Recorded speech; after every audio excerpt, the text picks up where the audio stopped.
Hey, what is up YouTube? It's 2 Bravo Delta. I'm back bringing you guys another Halo Ninja Warrior tips and tricks video.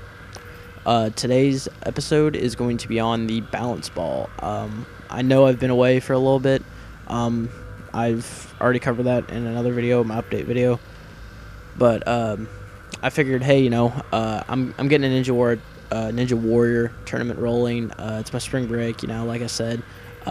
So I figured I'd bring this out to you guys kind of late and bring it out to you on the competition day and whatnot. But for those of you participating in the competition currently, I want to thank you. Just kind of a little, I guess, future thank you, if you will. I guess future past thing. I don't know how it works. Anyway,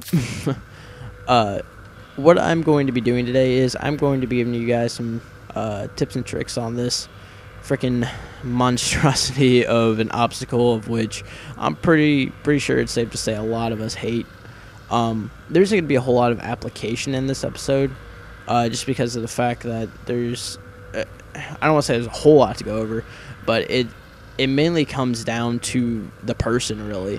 That's the number one thing is this is kind of one of them things where, well, I mean, a lot of this in the competition is just it's solely you on the person, but this is pretty much the one thing where I don't know, I see it's different for almost every person now, because pretty much everybody, they crouch jump a certain way or they grenade jump a certain way. Pretty much you're gonna find a lot of similarities in a lot of people who do these tournaments day in day out type of situation. However, with the balance ball, I always see people tackle it differently. Some people, they like to push it. Some people just like to jump straight on and go forward from there. Some people like to freaking just jump and kind of crouch their whole way down. I mean, I've seen people do this multiple different ways. And, whatever way works for you, that's best. I'm not here to say, oh, there's one definite way that's going to help you, because, I really still haven't figured out a way that really works for me the best. But there are a couple things, though, that I have noticed that I don't think a lot of people take into account, which is, I know I'm going to get a little bit technical here, which is the actual physics of this game. The physics of this game are, so to speak, crap. I mean, you guys know that, I know that, but the thing of it is I don't know why they decided to do this, where they actually made like something dropping or rolling that gains velocity. They actually made that, I say, somewhat realistic, if you will. Oh no, lock that. And the reason I say that is because when you get the ball rolling, when you actually go and get this thing rolling, one thing you are going to notice is that it doesn't slow down at all. Like, it keeps picking up speed and more speed and more speed and more speed until there's either a break in until there's either a break in one of the rails here, which you're going to see in a lot of tournaments. And what that break or that little lip does is it does create kind of like an extra challenge for the competitor.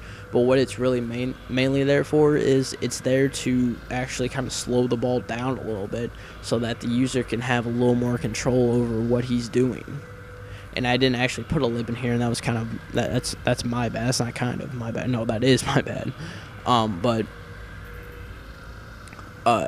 that's one of the main reasons they do that, is to go ahead and control the speed of the ball, so that the user can have just a slightly better movement over the ball, or control, or whatever you want to call it. Let's see here. I'm trying to think, guys, because like I said, there isn't really a whole lot of application to this episode I can give you. One of the main things, though, that I will say is it's all about your approach to the ball.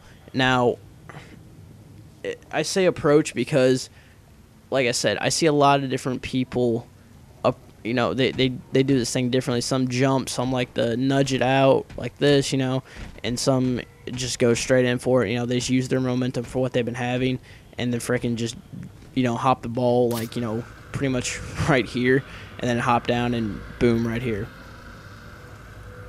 And that's fine. There's nothing wrong with that.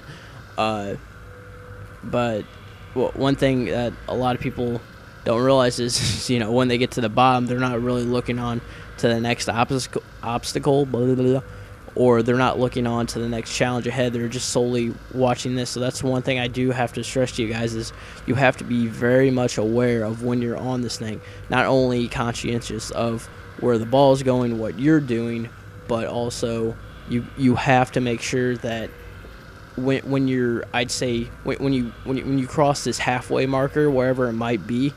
So that's pretty much one thing you need to be looking for right off the back is, I know whenever I go up to a balance ball is I always go from like a side corner or side view, and I always go and look at where that halfway marker is, because I know once that halfway marker is there, that's my cue to be saying, hey, look, if I don't have this thing under control by now, or I don't have a good feel of how this ball is rolling and the velocity of it, I'm pretty much screwed.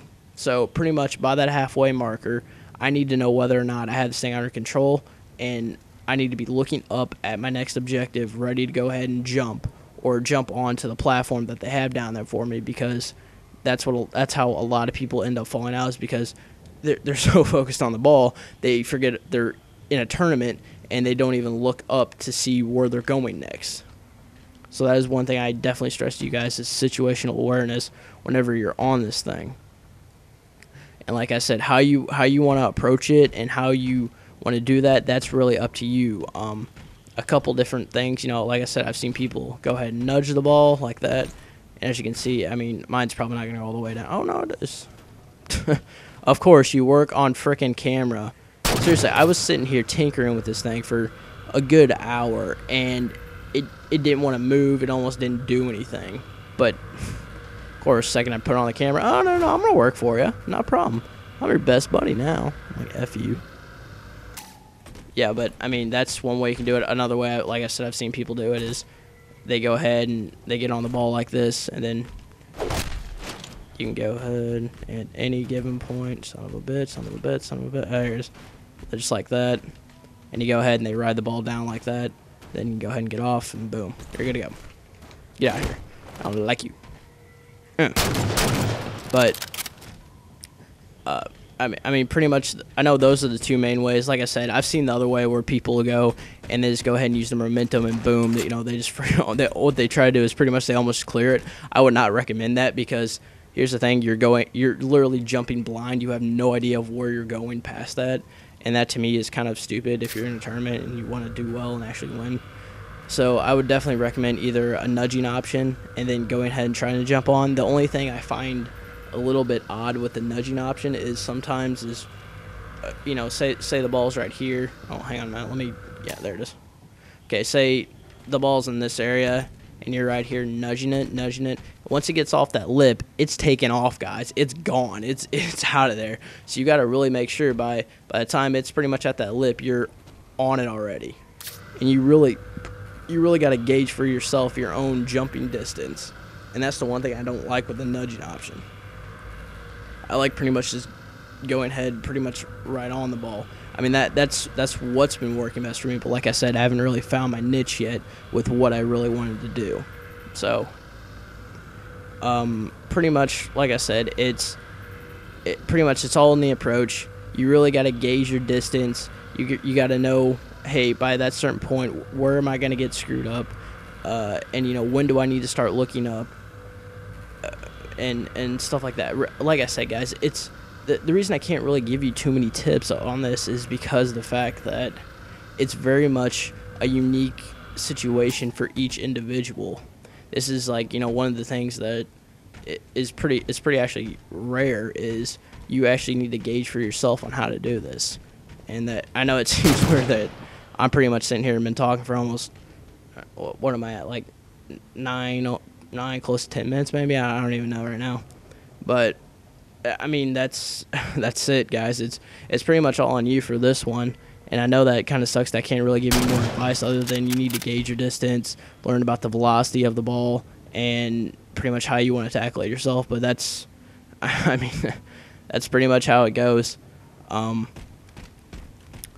But aside from that, I really hope you guys did find this helpful in some manner of speaking.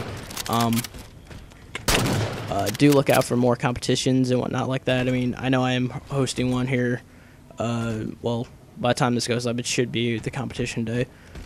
But like I said, guys, I really hope that this did help you.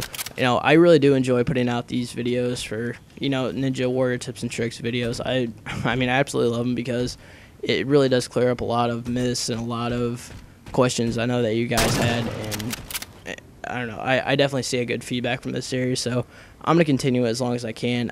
If you guys have any feedback that you'd like to give me, or you have any comments or something like that, please do leave a comment, guys. Like, you have no idea how much that actually helps out, and especially me. It really, the comments are for me, guys, is because I need to know what I'm doing right and what I'm doing wrong.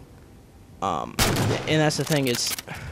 I feel like whenever I do ask for these comments, it's like nobody ever comments. It's like, please, guys, I want to hear back from you. I want your guys' feedback, because that's the thing.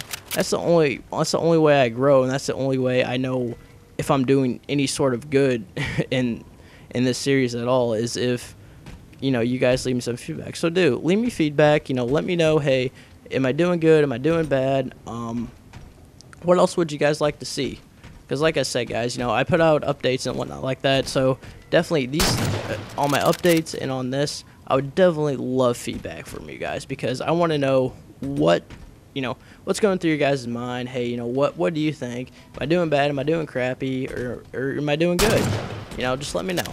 But until next time, guys, I'm 2 Bravo Delta, and I'm out. Peace.